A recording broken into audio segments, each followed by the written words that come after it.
A lot of times people want favor, but they don't like favoritism. But the only way to get favoritism is to put yourself in a position of favor and to get favor. So exactly how does that work? The truth does not require you to like nor accept it. It can be tough and uncomfortable, existing on its own merit, independent of your feelings and residing outside the frameworks of your mind. For some, the truth is freedom, and to others, confinement. Throughout my professional life, one thing I learned is that favoritism at some form is unavoidable. It's unavoidable. Why?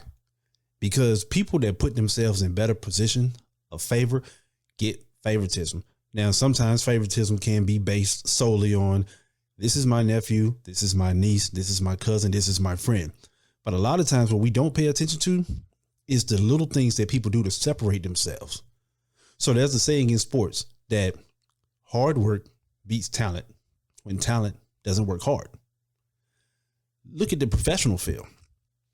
You have a lot of people that have the talent or they have the accolades or they have the experience, but they don't have that internal factor, that drive that someone with less accolades or less perceived talent has. And that's what puts some people that you may view as lower than you and not as deserving in a position where they can get more than you or get higher than you. It's because they go into it knowing, okay, I'm already at a disposition. I'm already at a bad position. Or even if we're the same talent level, we have the same qualifications, I need to separate myself. So you don't want your boss to show favoritism to some person over you because you want the playing field to be even. However, you didn't realize that this person has been making the playing field uneven for a while. Why? By doing things that you didn't want to do. Staying late, coming in early, working weekends, little simple stuff when the boss say, hey, can you do this for me? Yeah, no problem. I'll do it. I'll take care of it. So the thing is, they were being unfair to themselves and putting themselves in unfavorable positions to them in order to put themselves in favorable positions with management or the people that pull the strings.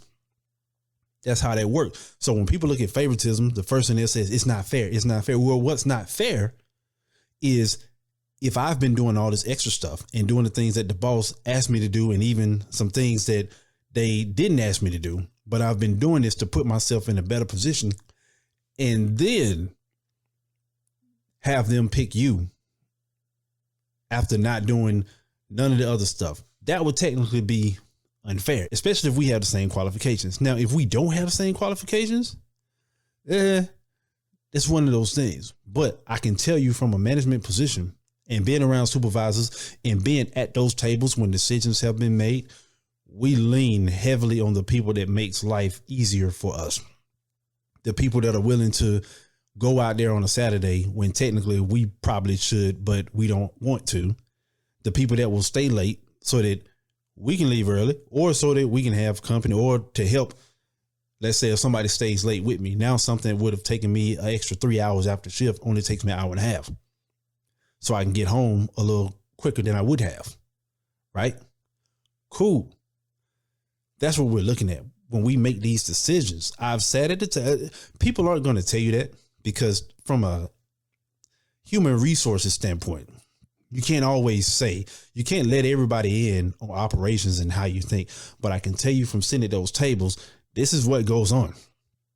We absolutely look at the people and are like, this person right here has got a little bit more experience. They have a little bit more know-how, but they're also stubborn. And they don't like to do anything except for their way. And they don't listen that good.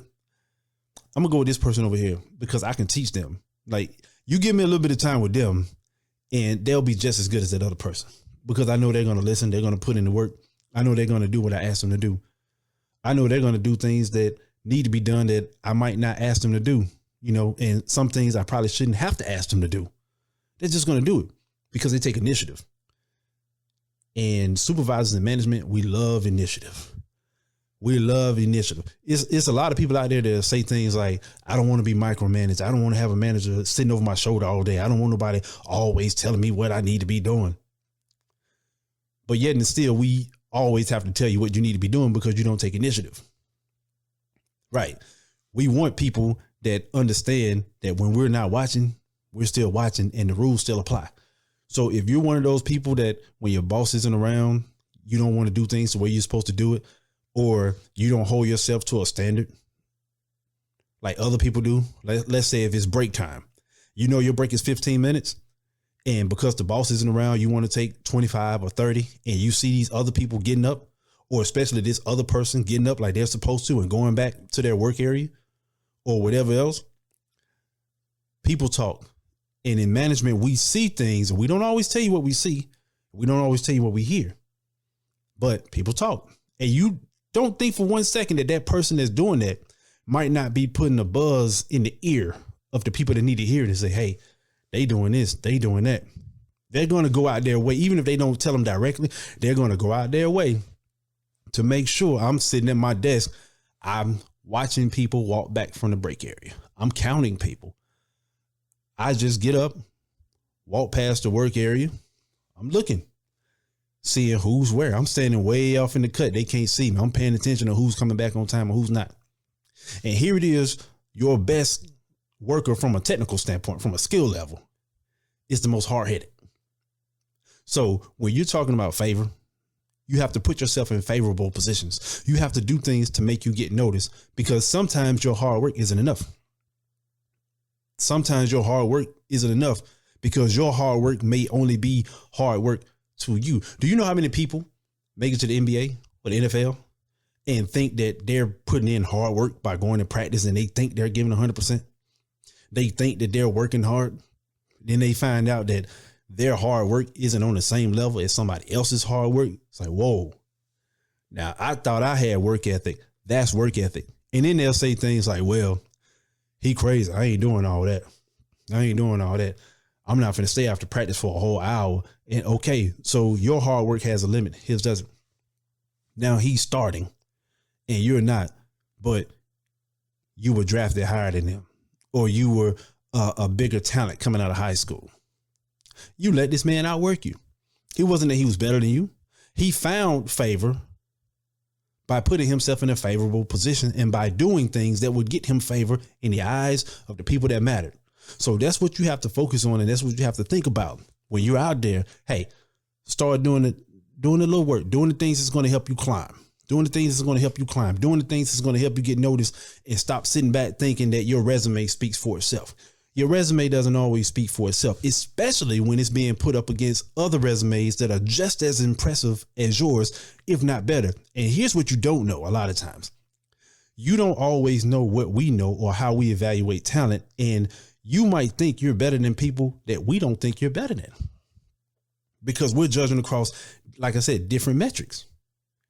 So you sitting back thinking that I'm cool, I'm good, and you're not. And favoritism from a HR standpoint is not something that you can actively say, yeah, I show favoritism, but I'm going to tell you, everybody shows favoritism in a way. Everybody's going to have their picks and choosers at the job. Everybody's going to have those people that they lean on. And when they find out they can lean on you, they start to trust you. They start to like you. And they say, you know what? In situations, even if you do something wrong where I probably could get you in trouble, I'm going to turn a blind eye, as long as it's not something too big. But I'm going to help you any way that I can, because I know that you will go out your way to do things for me, even when I didn't ask you to. So pay attention to that. Be mindful of that. Always keep working. Always keep churning. Be that draft pick that comes in at number 1 overall and works like he was the number 257th pick of the draft, Mr. Irrelevant. Be that draft pick. Don't be the draft pick that comes in number 1 and say, yeah, I made it. I'm here now. All my work is done. No, it's just getting started. And it's going to keep going. Every year you got to fight. Every year you got to climb. Every year, every rep, every snap, every practice. You're constantly putting yourself in favor with the coaches, constantly putting yourself in favor with the staff, constantly proving that you deserve to be where you are. Because what you deserve is a personal feeling. And if you feel like you deserve it, you got to go out there and prove it and earn it and put in the work. So stop sitting back talking about what's unfair and what's fair and how you wish the world works, and pay attention to how the world works and go do the things. when you take notice of other people, especially, do the things that's going to put you in a favorable position. And it may not always work out for you. That's okay. Just keep turning, keep turning, keep turning. But I can tell you one thing. If you don't do those things, you will never find yourself in a position of favor, and you will always find yourself on the outside looking in, thinking that your accolades, your experience, or your skills should have been good enough to get you where you want to be in life.